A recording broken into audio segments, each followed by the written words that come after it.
This knife is one of my top 5 favorite pocket knives that I regularly use and carry currently. The M4 steel version of the Benchmade Bailout. Aluminum handle, rigid but lightweight, super slicey, and excellent wear resistance with that M4 steel. It's such a good blade. Well, Kershaw, out of nowhere, releases the Launch 16 from their launch series of autos with a plain edge. There was an original serrated version that I believe still exists with a black handle. This is OD green, made in the USA with, you got it, CPM M4 steel. And guys, in many ways, this blade is better than this knife. But there are a few aspects that are the Achilles heel of this design that we're going to unpack today, including just what is the true cost of our addiction to pocket knives and owning blades, and how does that play into this knife, as well as another launch release, the Launch 17. So we're gonna unpack both of these blades. This guy's got S35 VN steel, an excellent choice as well. So guys, we're gonna have a ton of fun today unpacking it. Thanks for hanging out with me. I am Aaron. This is Gideon's Tactical. Let's go ahead and dive right in. And we're gonna launch into this video with the 17 because there's more to unpack and things I like and don't like about the 16. So I do have chapters below if you want to bounce ahead to the 16. You can go ahead and do that. But let's go ahead and break down the 17 here real quick. Now the 17 has this very classic dagger. I mean, it's like a cruise missile. Just look at that thing. Lethal, kind of stiletto style of automatic knife, but they've put a really utilitarian, without losing any of its lethality, blade shape, which is excellent. And what's really interesting, at least on Blade HQ, it's stating 3.8 inches blade length on both of these knives, but I'll just show you right here. Handle to tip is exactly 3.5 inches right there from handle to the tip on the 17, and it might be even a hair less when we go handle to tip. Yeah, it's like 3 7/16 on the 16. So just be aware of that. They both, from handle to tip, are 3.5 or under, for those of you looking at them for legal reasons, if you're concerned about that. So let's go ahead and look at this handle. Love the coffin profile. Really cool design there. Kind of tapers down. Aluminum handles with G10 inlays. Really like the texture of the G10. Not only does it just give it like a cool pop, but it also gives you, I would say, it's not light, but it's not medium. So good texture, zero complaints there on both sides of that. And then you have these two pieces of aluminum put together, and there is a spacer, it looks like, yeah, on this one right there, milled down. Excellent. Large, even though it's narrow, it doesn't feel like I'm holding a pencil, and I got tons of real estate out the back end there.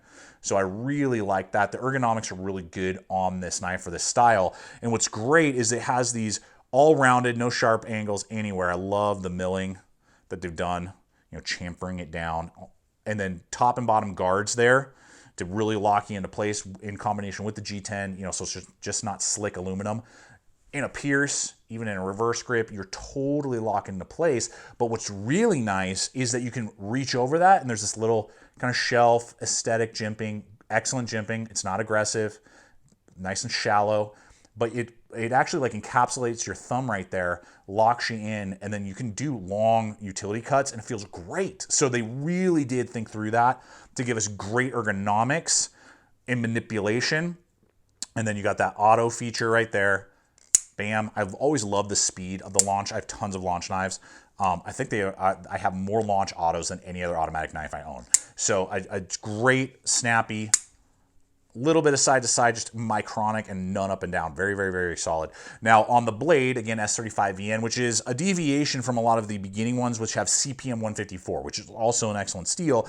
I love S35 VN though. It's a stainless, easy to resharpen, tough for that type of stainless steel. Now it has a high flat grind, tapers down with a flat blade, 1/8 of an inch thick. So this is the slicier of the two, because this is going to be 0.15 on this guy over here. The Launch 16 is going to be 0.15. This is 0.12, so an 1/8. So this is much slicier, and then it holds that tip. And you know, this is a piercing blade, obviously kind of designed for, you know, self-defense rolls. I stabbed it 5 times into our 2x4, did a little bit of lateral, and I'm really surprised that it held up. I was really expecting it to possibly snap, but that did not. So, I mean, I wouldn't be prying with this thing, but it held up better than I expected and then did lots of utility really, really well. So overall, if you like these kind of slim, sleek, missile type of blades, and they come in at a great value. I mean, this guy is $145 for a freaking auto that's made in America with S35VN. You can't get manuals oftentimes with that. So that is an excellent price point. We'll have links in the description below this video over to the distributors I regularly partner with. So if either of these models or other competitive options are going to run in, makes sense. They are available currently. Go check them out if you're interested. Always appreciate it. And Kershaw did hook me up with these. So I'm going to point out the pros, and we're going to go to the cons here a little bit later. But before we do that, I just want to give a quick shout out to one of our regular amazing sponsors here, Hardside Hydration. They empower you to get hands-free hydration out of your favorite water bottle you already own. Regardless if you prefer more wide mouth, heavy-duty water bottles or lightweight 28mm mouthed water bottles, they have rigs to fit either design.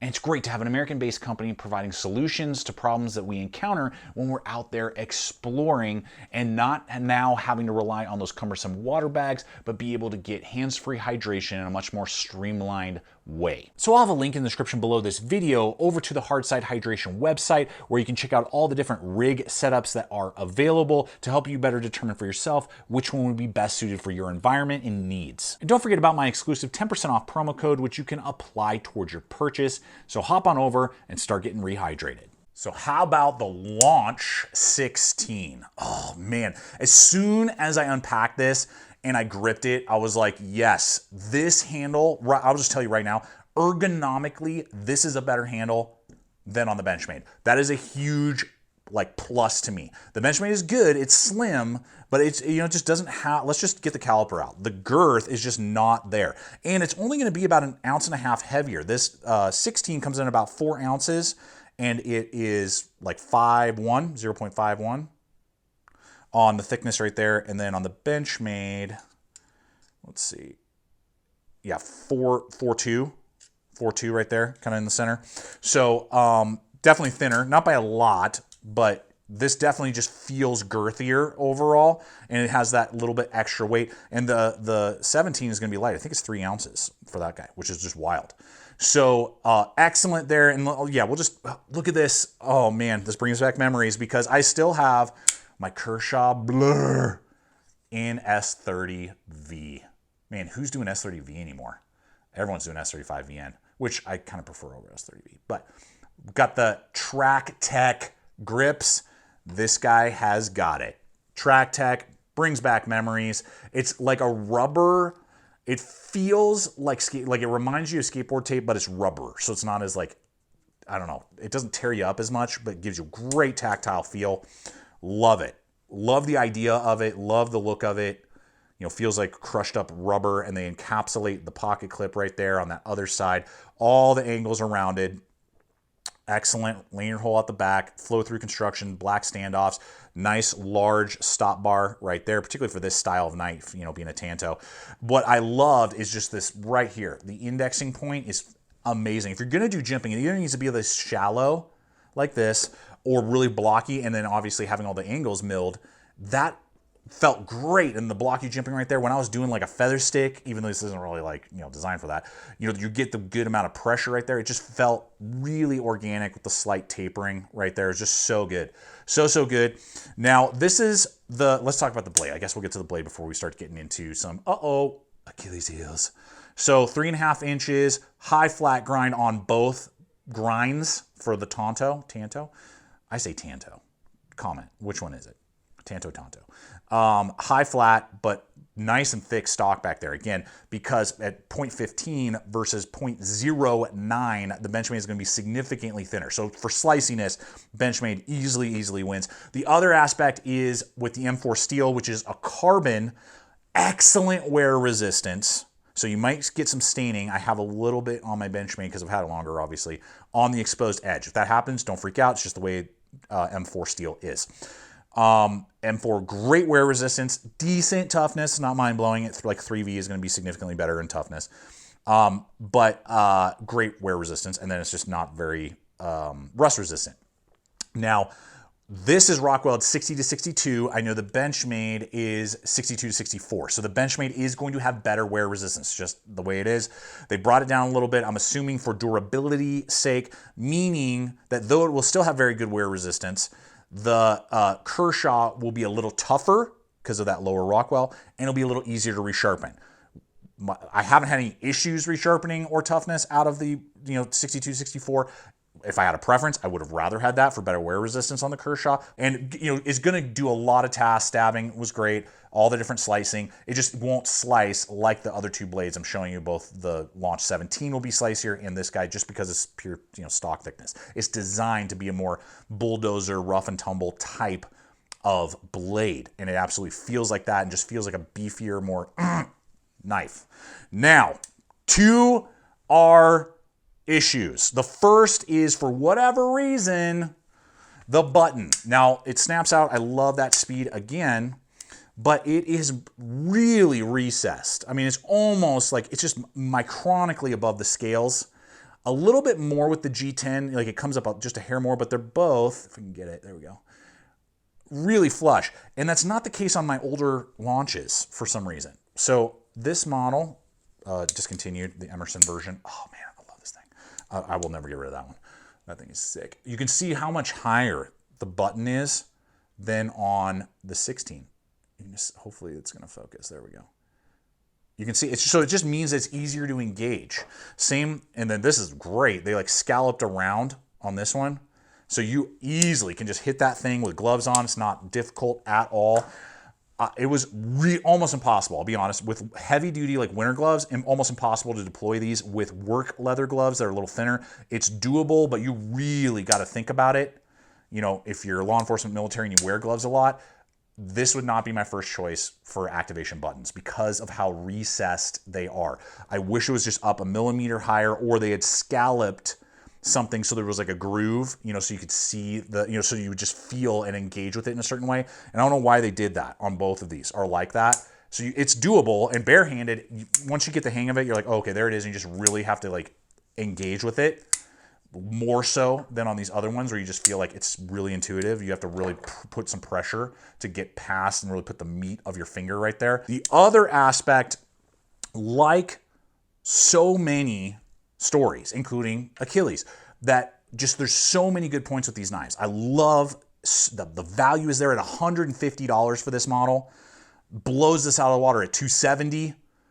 Bye-bye Benchmade. I mean, for like, what is that? Like $120 less. I'm getting excellent American made, yes, a little bit lower on the Rockwell, but that's about it. So, man, but like, the pinnacle of warrior at his time, and I feel like on many aspects this is hitting that, but you hit Achilles in the heel with an arrow and game over. Well, on the heel of these knives, there is a heel that is exposed that is not great, and that is these pocket clips. They are atrocious. I'm just going to say it. I'm not digging them. They don't work with the designs, and here's why, for a couple different reasons. First off, I guess we'll go to this guy. The 17 is doable because of the G10. That little lip there barely can catch most of my pants. Reinforced pockets, it has a really hard time with. It's short, and then we have these exposed crown screws. So that means there's almost no room there, and most pockets are just going to get gunked up, like bound up there, and it's going to just destroy your pockets. And Kershaw has already figured this out. I don't know why they didn't do it on these models, because here's the cargo, I think. It's the debris or the cargo, but you can see here how the screws are recessed. Great loop over, the clip port right there is a little crazy, but I mean, put that on there, that alleviates most of the problems. So I don't know why they did that. This at least is doable because the G10 is flat and flush. What I discovered with the 16 is because the track tech is kind of raised, this lip in its current form, without me like grabbing it and bending it more or something, basically cannot get on any pairs of my pants except for like super thin trekking pants for like hiking. Just a regular pair of slacks. These were 511s, but not reinforced pockets. I could not, like, you basically have to use your nail and pull to get it even over, and then immediately you're binding up on those screws. So it's just not intuitive. And then Like, this is a tactical blade. Lots of guys that, you know, you have reinforced work pants, or, you know, you're wearing 511s or, you know, Vertex, whatever, that have those thicker pockets that are reinforced. It's not going to be almost carryable. And then on top of that, the Track Tech grabs the cloth and makes it really hard to deploy. It's not a fast deployment. This one is better because of the G10, so it's quicker, but man, it just doesn't do it. And then finally, when I tell you guys that like certain pocket clips, you know, are just designed to be scratch magnets, I haven't scratched a vehicle in over 5 years with a pocket knife. I was in a tight spot, getting into my truck, wearing this knife, and I was literally thinking of it, don't rub up against the truck because of this kind of crazy clip. Sure enough, 3-inch gash through the clear coat, through the paint, bam, all the way through, dug in to the door of my truck. I was just immediately like, ugh, so frustrated. Partly my fault. I'm not fully blaming this pocket clip. I mean, a lot of pocket clips would do the same thing, but this, because of just like how thin it is, just added to the destruction on my paint. So now the true cost of our addiction to pocket knives, what is a $150 pocket knife for me, has just become like a $500 pocket knife to get that scratch repaired. So, man, so you got to be careful with these pocket knives in general. And to be honest, now thankfully this is a pretty standard design by Kershaw. I think the ZT loop over pocket clips would have been a better fit. You can see they're larger. Even that is just not as aggressive on that little lip there, but would be easier probably to grab and get into your pocket. So maybe you can hit up Kershaw and just request like a different design, because those screw points should be the same there.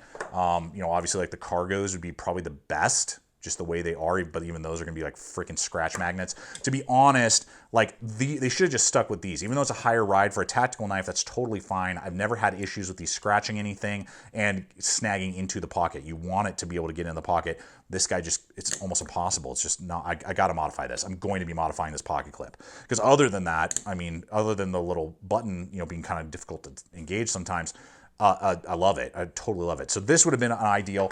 And to be honest, ultimately, you know, like auto knives are not accessible for everybody, but I would love to see the pocket clip fixed in some way, larger or something, and get recessed screws in there. And if they came out with the exact same blade, exact same price, do nothing different, but add a Duralock to this thing, game over. I will carry this knife 9 out of 10 times more than my bailout, because of the better ergonomics, and I just like for the type of knife, I like the thicker, broader blade for heavier tasks. So it is just like such a good design with an Achilles heel in the pocket clip mainly. And if they put it into a manual version on the Duralock and fix the pocket clip, game freaking over. One of the best, I think, designs and materials for the price on the market, to be honest with you, in 2023. It's just wild. So guys, that is my mileage. Let me know if you have scratched a vehicle recently with one of your pocket knives, and yeah, just share your sob story with me. So again, I'm not really blaming the pocket clip, though. I mean, you just need to be aware of that, just kind of the cost of being a pocket knife enthusiast. But man, I mean, if it had been like this pocket knife clip, I probably would not have damaged my truck at all, or have been very minimal. And this is an excellent pocket clip. Recessed screws, good flare to catch your pocket, but it's rounded and just not as abrasive and easier to, you know, wouldn't probably have damaged as much. So anyway, guys, that is me. That is my mileage. I will thank you so much for coming over today. Leave your thoughts, leave your comments below of the two, which one connects with you more. Leave questions. I appreciate you guys hanging out with me. I love doing these type of videos with you. I hope it's been fun and entertaining. And check out the other video popping up. And until next time, always remember, stay equipped, stay prepared, and I'll see you out there.